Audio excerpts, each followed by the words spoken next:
The inauguration of the President of the United States is a time-honored tradition. The peaceful transfer of presidential power from one administration to the next is a hallmark of American democracy and symbolic of continuity and change. The first presidential inauguration took place on April 30th, 1789, when George Washington took the oath of office in New York City. He said of this new presidential role, "I walk on untrodden ground." In 1801, Thomas Jefferson was the first to be sworn in as President of the United States in Washington, D.C., the location for the permanent United States Capitol. After his second inauguration in 1805, Jefferson rode on horseback from the Capitol to the President's house amid music and a spontaneous gathering of mechanics from the nearby Washington Navy Yard, a procession that would grow into today's inaugural parade. Presidents have celebrated in many ways since George Washington. More than a celebration of one person's rise to power, modern inaugurations validate the democratic process. Modern inaugural festivities reflect not only the president they honor, but also celebrate our nation's rich history and the transfer of presidential power. The Congress of the Confederation set March 4th, 1789, as the date for commencing proceedings of the new government established by the U.S. Constitution. The 4-month gap was needed in part because of the time it took to count and report votes and to travel to the nation's capital. However, the lengthy lame duck period caused problems, such as in the aftermath of the 1860 election when 7 states left the Union. President-elect Abraham Lincoln had no power to act, and outgoing President James Buchanan took no action, leaving the issue for his successor. As technology reduced the times to count votes, report the results, and travel, such a long lame duck period was no longer necessary. As a result, the 20th Amendment, nicknamed the Lame Duck Amendment, was ratified on January 23, 1933. This amendment moved the inauguration date from March 4th to January 20th, but didn't take effect until October of 1933, after the long lame duck period once again proved problematic. With the United States in the grips of the Great Depression and nearly half of the banks having failed, incoming President Franklin D. Roosevelt had to wait 4 months to implement his New Deal, while financial markets continued to be very turbulent. The inauguration of Franklin Roosevelt and Vice President John Nance Garner was the first to occur after the passage of the 20th Amendment. The inauguration, however, was still on March 4, 1933, since the 20th Amendment had yet to take effect. Despite the cold, a large crowd of over 150,000 assembled in the nation's capital to witness Roosevelt's first inauguration. Chief Justice Charles Evan Hughes administered the presidential oath of office. You, Franklin Delano Roosevelt, do solemnly swear that you will faithfully execute the office of President of the United States and will, to the best of your ability, preserve, protect, and defend the Constitution of the United States, so help you God.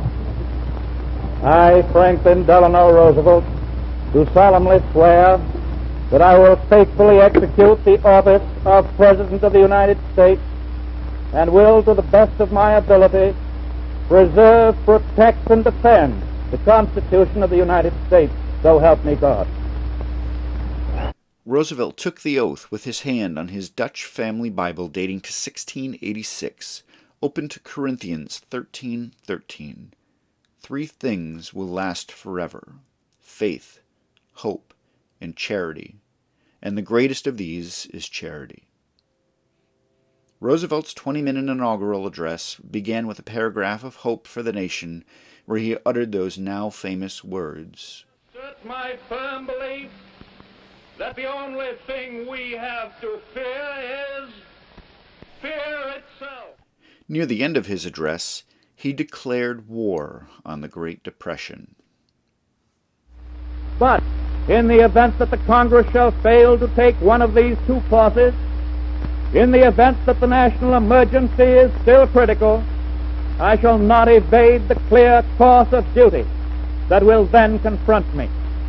I shall ask the Congress for the one remaining instrument to meet the crisis: broad executive power to wage a war against the emergency as great as the power that would be given to me if we were in fact invaded by a foreign foe. FDR's 1936 victory against Alf Landon was the largest landslide in American history, where he won 523 of the 531 electoral votes and was re-elected to a second term. Inauguration Day in 1937 was January 20th, the first time this date was used since the 20th Amendment was ratified 4 years prior. This inauguration was the first time that the Vice President was inaugurated at the same time as the President. The United States was still struggling with the Great Depression. His second inaugural address described the American people struggling with this. But here is the challenge to our democracy. In this nation, I see tens of millions of its citizens, a substantial part of its whole population, who at this very moment are denied the greater part of what the very lowest standards of today call the necessities of life.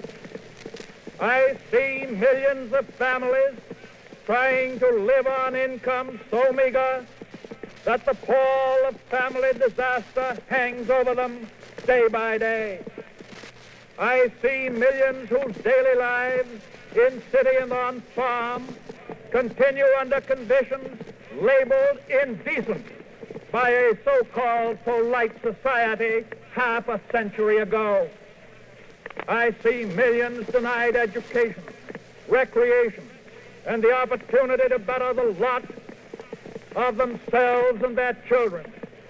I see millions lacking the means to buy the products of farm and factory, and by their poverty denying work and productiveness to many other millions. I see 1/3 of a nation ill-housed, ill-clad, ill-nourished. But it is not in despair that I paint that picture for you.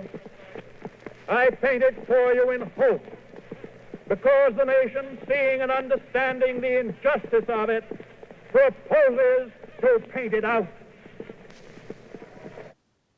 Roosevelt made history with a third inauguration in 1941. No president had ever been elected to a third term before, so it was the first and will be the only third inauguration. War had broken out in Europe when Nazi Germany invaded Poland in 1939. London had been reduced to rubble by the German Blitz, and while the United States was not involved yet, it was widely believed that it was only a matter of time before we were. On November 7, 1944, Franklin Roosevelt was re-elected to a fourth term. Franklin Roosevelt's fourth inauguration was held in the south portico of the White House for the first time. Although they were trying to keep the cost down because of the war, it is argued that FDR's declining health may have contributed to the change of location. It was simple and austere, with no fanfare or formal celebration following the event. There was no parade because of gas rationing and a lumber shortage. FDR's fourth inaugural address was his shortest given, just a little over 5 minutes long. Roosevelt died less than 3 months following this inauguration. We Americans of today, together with our allies, are passing through a period of supreme test. It is a test of our courage, of our resolve, of our wisdom, of our essential democracy. If we meet that test successfully and honorably, we shall perform a service of historic importance. of historic importance which men and women and children will honor throughout all time. As I stand here today, having taken the solemn oath of office, in the presence of my fellow countrymen, in the presence of our God, I know that it is America's purpose that we shall not fail. In the days and the years that are to come, we shall work for a just and honorable peace, a durable peace, as today we work and fight for total victory in war. Every 4 years, on the first Tuesday of November, the nation elects or re-elects a president. About 2.5 months later, we celebrate this election with an inauguration.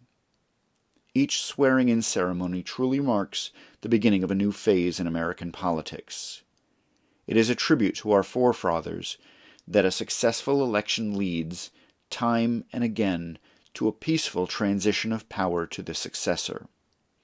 This transfer of power is a fine-tuned machine that ensures that there is always someone to lead the country.